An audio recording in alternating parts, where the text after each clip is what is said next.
An American nomad, David Novak had lived in 23 different states before he was 13 years old. Now 68, Novak credits his unique childhood for teaching him the lessons that would one day land him at the very top of the business world.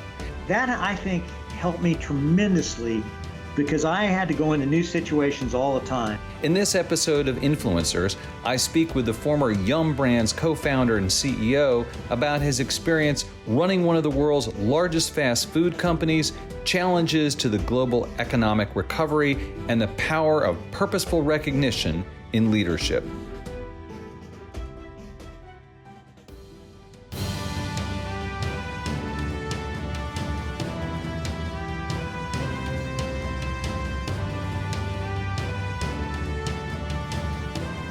Hello, everyone, and welcome to Influencers. I'm Andy Serwer, and welcome to our guest, David Novak, co-founder and CEO of David Novak Leadership, former CEO of Yum Brands. David, nice to see you. Nice to see you, Andy. Looking forward to this.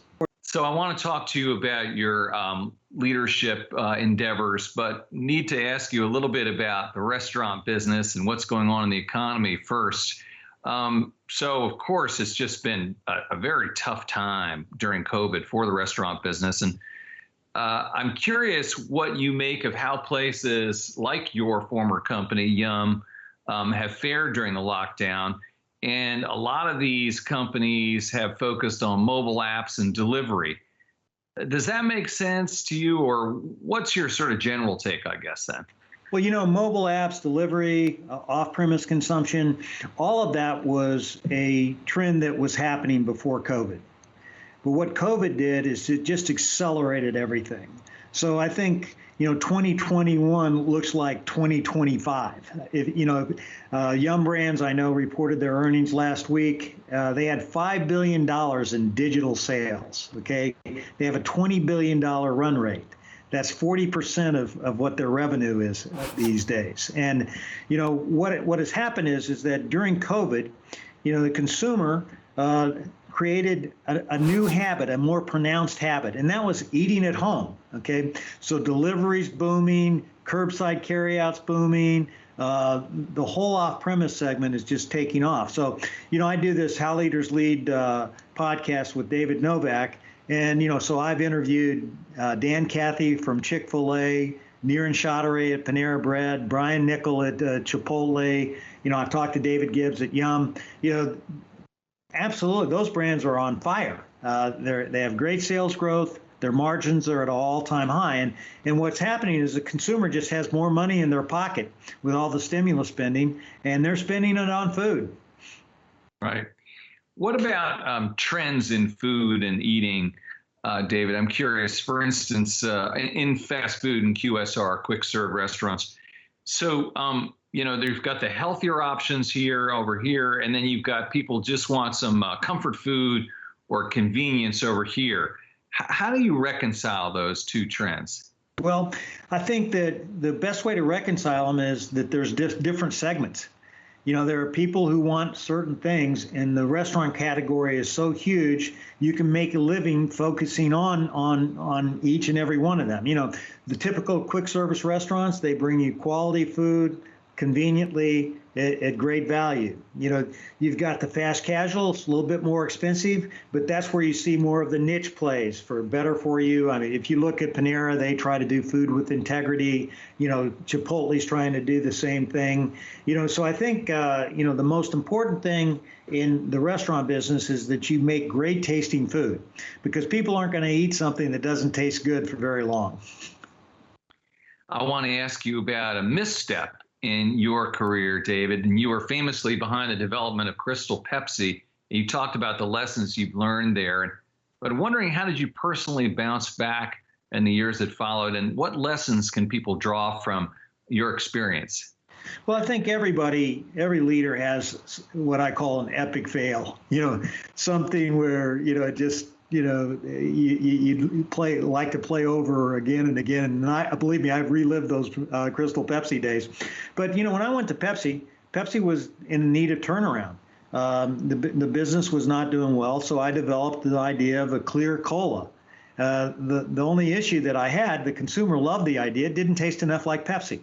And, my big learning was I had franchise bottlers tell me, David, it needs to taste more like Pepsi. You're calling it Pepsi.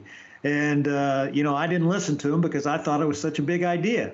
If I would have listened to them, given it a little bit more Pepsi flavor notes, I'm convinced that Crystal Pepsi would still be around today.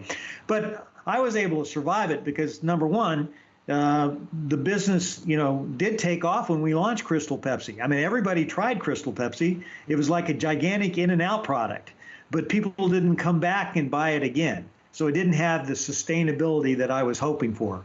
And when I look at this, I always say, geez, what if I would have just made sure it was a better product, tasting a little bit more like Pepsi? I think it'd still be around today. And by the way, Andy, they brought it back, I think, a couple of years ago as a limited time only offering at Pepsi. So, I think it's, it had a niche. We just didn't make it as big as it could have been. Or was it maybe a little bit ahead of its time because, now it would have being perceived as cleaner or healthier and that the clear, like the way vodka took off at the expense of bourbon, right? I think it was a little bit ahead of its time, but frankly, that was the reason why I developed it, because back then, the water business was booming. Clearly, Canadian was one of the hotter products. And so everything that was clear was growing. And so that was it, because it was perceived to be better for you. And that was why I said, well, look, if all these clear products are doing well, why don't we just make a clear Pepsi? And, it was a breakthrough idea, poorly executed. A lot of your work since leaving Yum has been around what you say is developing leaders at all ages. Right. Does America have a shortage of leadership at the moment? And if so, where is the deficit and how does the country fix it? Yeah. Well, I think that America clearly has a deficit. Gallup polls will tell you that almost 80% of people go to work every day and they're not engaged. And why is that? I think that's a failing of leadership. The biggest problem that people are looking for at work is they're not getting coached. I think 70% of people would like to fire their boss. Okay. People would work for less money if they had a different boss. So I think leadership is a huge problem. And one of my big passions, and one of the things that I did when I was at Yum Brands is I taught a leadership program called Taking People With You. And I did it for, 15 years, taught it to over 4,000 people in the company, including our franchisees. And so I actually wrote a book called Taking People With You. And, I took that and developed a leadership curriculum, taught that to our people. And then I said, okay, how do we take this and take it into the schools? So we have a program called Lead for Change, which is the largest privately funded leadership development program in the United States. We have like 14,500 educators signed up every year for this now, and we've reached about 2 million people as we celebrate our 10th anniversary.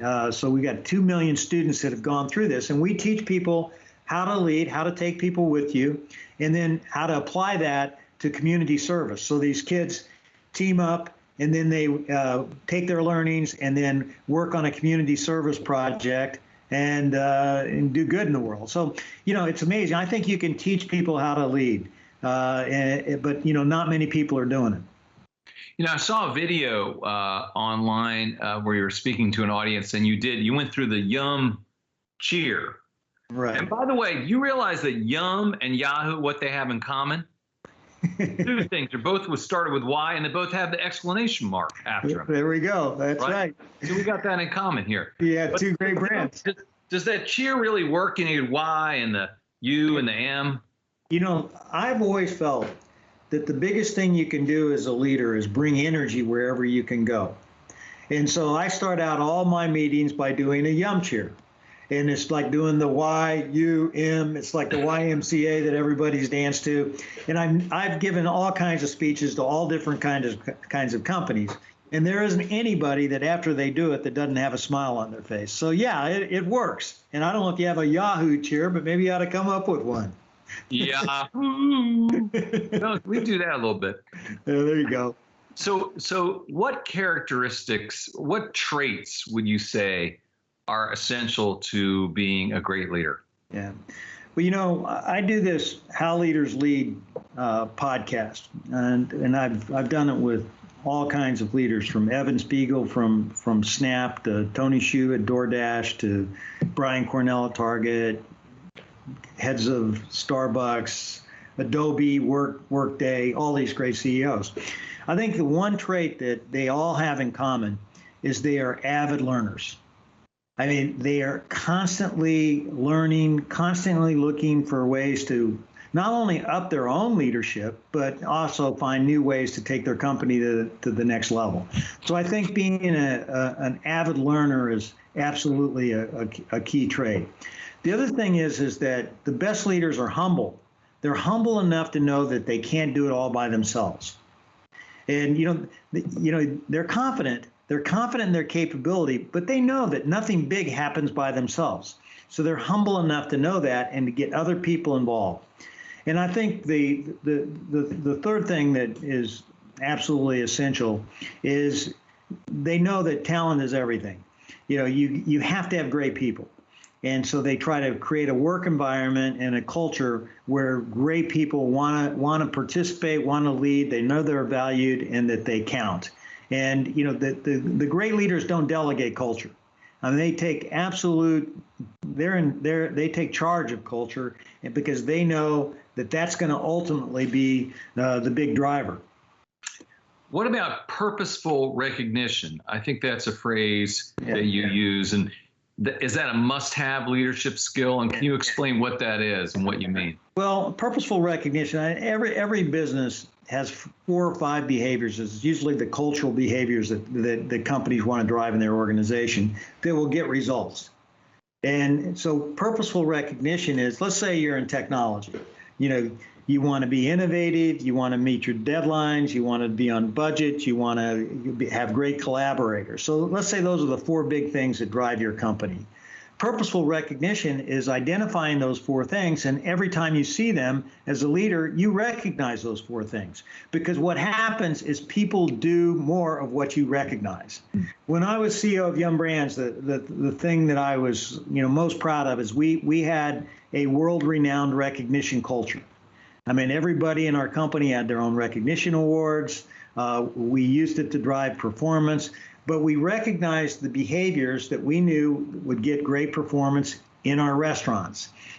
Teamwork, positive energy, collaboration, constantly, recognizing people for doing good things. So when we saw those behaviors, everybody recognized them, and guess what? Everybody did more of it. And, recognition is a wonderful way to really create a lot of fun in your company as well. You don't want to take, you want to take the business seriously, but you don't want to take yourself too seriously.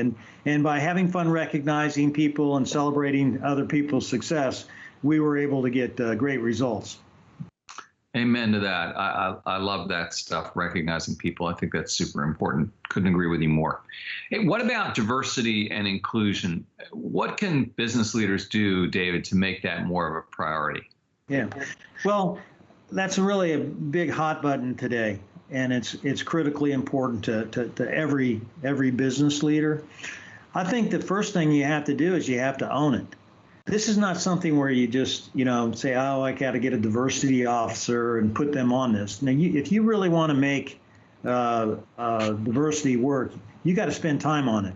I did a How Leaders Lead podcast with Steve Reineman, who's the former chairman of PepsiCo. And PepsiCo was the leader on the diversity front. They bonus people on diversity. They did a lot of things to really make it important. But what Steve said made it really go is that he spent 30% of his time on it, really making sure that they had diversity, people knew how important it was, that they were developing products that could work in multiple markets. But he made diversity something that he was absolutely passionate about, and everybody else knew it. And, leaders cast shadows. People do what the leader does. And, I think Steve makes a great point. If you want diversity, you better spend a lot of time on it. And I'm seeing a lot of people do that. Steve Squarey at American Express. I mean, he is so focused on diversity because he thinks it really makes a big difference, and it does. And he's doing it for all the right reasons, and he thinks it's going to help them drive their business results. Yeah, and especially in the restaurant business where you've got so many stores like the company that you had, you want to reflect your customer base, understand those customers if you have a diverse bunch of people coming into your stores, right? Right, absolutely. You know, I always believe in this concept of being whole-brained, okay? You need to get all kinds of different people in the room with different backgrounds, different styles, different, capabilities. You bring everybody together, then you become whole-brained. You're not half-brained. You become fully capable of making the best decisions. I want to go back to culture, company culture. You talked about that a little bit. You actually called out President Trump at one point for his bullying style. And, it looks like we might have some bipartisanship coming around in Washington, D.C. And, without being partisan one way or the other, do you think that we have turned the corner maybe in Washington from a leadership perspective? I think the proof is really in the pudding on that. I still think we have way too much divisiveness and not enough unity in our country. So, I'm hopeful that we'll see more of a bipartisan approach in the future. But I don't really see it happening on either side. To be honest with you, and I'm a positive person. I think until we get a leader who can really galvanize the country and bring it together, we're going to be struggling on that front. But I think we're one leader away. Mm-hmm. Fair enough. Let me ask you about labor shortages, because that's a huge issue right now. Is this going to be a drag on the restaurant industry, for instance, for a long time, or do you see it passing more quickly? Yeah, well, labor has always been a big challenge, but I think it's more difficult than ever now. I mean, everybody that I've talked to says it's never been harder to get the people to run the restaurants. So, I think we're going through a down point at this stage in terms of the capacity of labor, but these things kind of ebb and flow, and it'll come back. Nothing's permanent. Is the core problem here that businesses simply aren't paying people enough? I mean, isn't one solution we just got to start? Well, I think there's been a lot of stimulus money, that's keeping people from working. Okay, I think that's one of the issues. Okay, but I think any business, you have to pay competitively to get talent. There's no business that's very successful for very long, okay, that doesn't pay competitively. But that's another reason why I believe in recognition. I think you got to get competitive wages, but people leave companies for two reasons. Number one, they don't get along with their boss, okay? And number two, they don't feel appreciated for what they do. That's why I always said, we don't want bosses, we want coaches, and we want to recognize people. And that's how you keep people. There are very few people who are going to change their life by walking across the street from KFC to Wendy's. Okay, the compensation is pretty much the same, but you can change your life if you're working with a better leader. And that's why another reason why I'm so passionate about doing everything I can to develop better leaders. And it's absolutely essential to the success of our country. I always say, show me a good leader, I'll show you a good business. Show me, when the country's booming, I'll tell you, there's usually a lot of good leadership behind it. Got to ask you another economics question, though, David, and that is about inflation, because that's starting to hit food restaurants as well. Shortages in poultry, for instance. Are you hearing from people in the business on that front? Yeah, I think definitely, inflation is a factor today, and I would venture to say it's going to be a bigger factor in the next 24 months. Earlier this year, I spoke to Yum China CEO Joey Watt. Yes. And she emphasized that Yum brands are very much a part of the community in which they serve and providing food and jobs for people around them.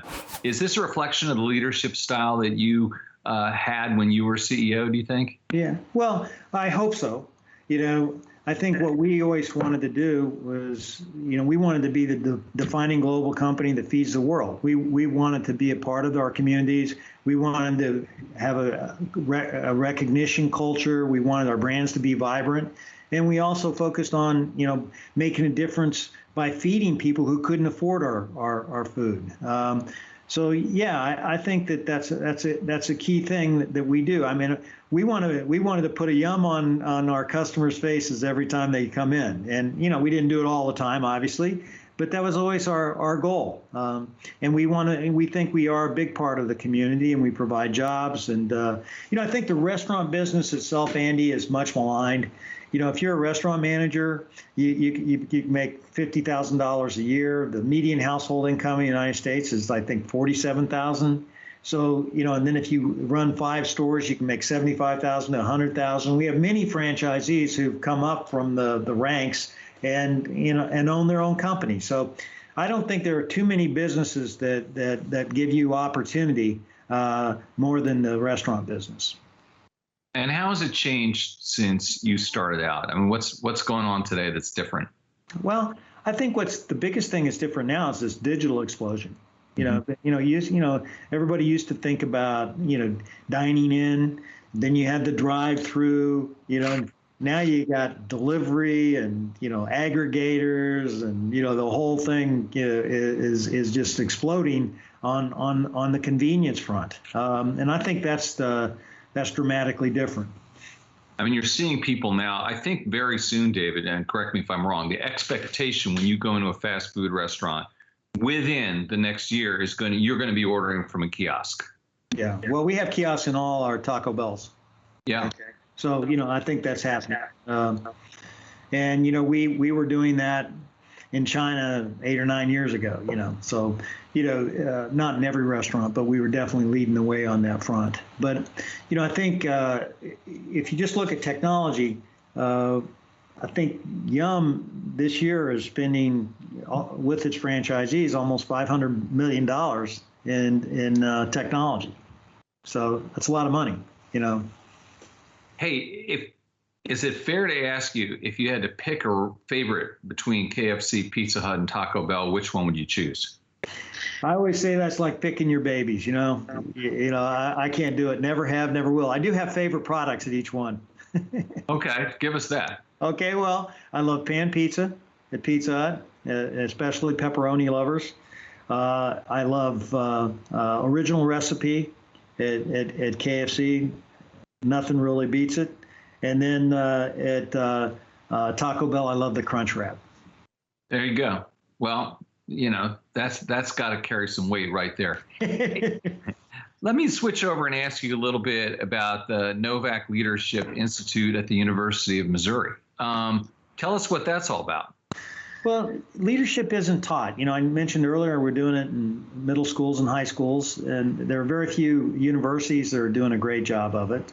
So I got together at the University of Missouri and Margaret Duffy, who's our chairman of our institute there, and we said we want to change that. We want to become the best practice school for how to develop leaders, and so we actually have 12 accredited hours on leadership at the University of Missouri, all based around my book, Taking People With You. And it's one of the favorite classes at the University of Missouri. And the Novak scholars that come out of that education, when it's time for them to go interview, they're 3 clicks ahead of everybody else. Okay, because they know how to really think through their situation, how to talk about leadership, because people are always trying to identify people who can take on more. You always hire for potential. And so I think leadership can be taught. We're trying to lead the way at the University of Missouri, and hopefully we will become that best practice school, and more people will come to us. And it's starting to happen already. And you do research there too, because I saw, for instance, there's a study that just came out about millennials used to be job hoppers. They just wanted perks, but now they're much more interested in respectful communication and value. So right. You're doing research like that too? Yeah, we're doing research, because I think, and we've researched the power of recognition, which is, obviously a no-brainer, but, it's one of those things where it makes so much common sense, but you know what? as someone has said, common sense isn't that common. But it's like we're really trying. Universities should be developing leaders.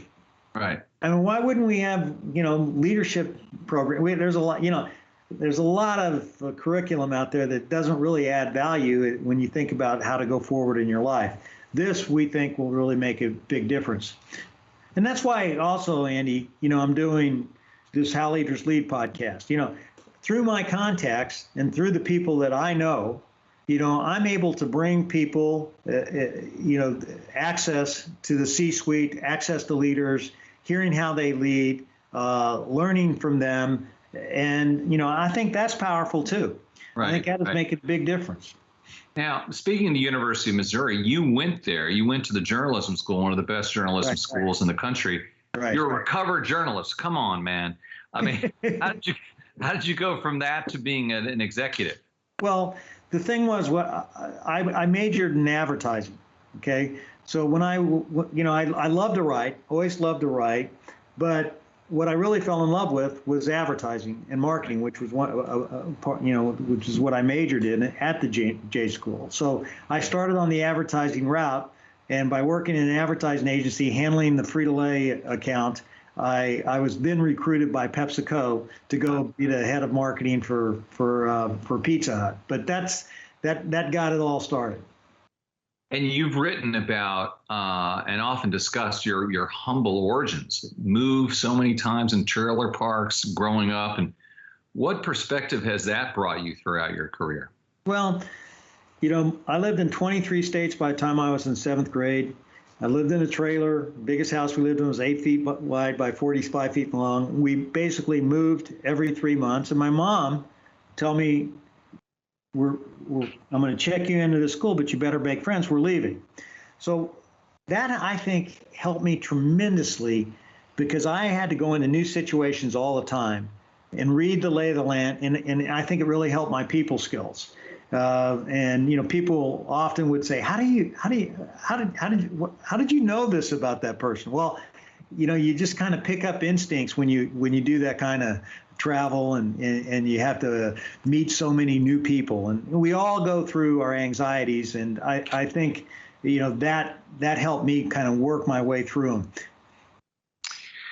What is the most important lesson that you've learned, David, throughout all this, the humble origins, the advertising, running a billion-dollar business? What's the most important lesson or lessons that you want to pass on to up-and-coming business leaders? Yeah. Well, I would say you have to be a constant learner. You have to be a constant learner. Someone once told me, don't look up, don't look down, always look straight ahead. You're no better than anybody, and nobody's any better than you. Okay, so treat everybody the same, no matter whether they're above you or below you. But, treat people with respect. I think that's really important. And then there's no power. There's nothing more powerful than recognition. It is your secret weapon. And, the people who show appreciation to other people have people rooting for them to be successful in the end. So those are three quick ones. And what's next for you, David? What are you looking to accomplish in the years ahead? Yeah, well, I was really, I loved running Yum Brands, but I like to say to everybody, I didn't know I could love something so much and miss it so little. Okay, because I think I filled up my life with something that I'm extremely passionate about, which is leadership development. So, my goal is to build this leadership company that we have. It's a private operating foundation, but I want to get digital leadership training, my podcast, How Leaders Lead podcast. I want to get all of that. I want more and more people getting access to it, and I want more and more people learning from the people that I've been able to learn from, and I want to pass on my learning. I've got another book coming out in February, which is called Take Charge of You, how to use self-coaching to transform your life and career. And I think people are frustrated because they don't have the coaches that they're looking for. And so, your life and your career is too important to put it in somebody else's hands.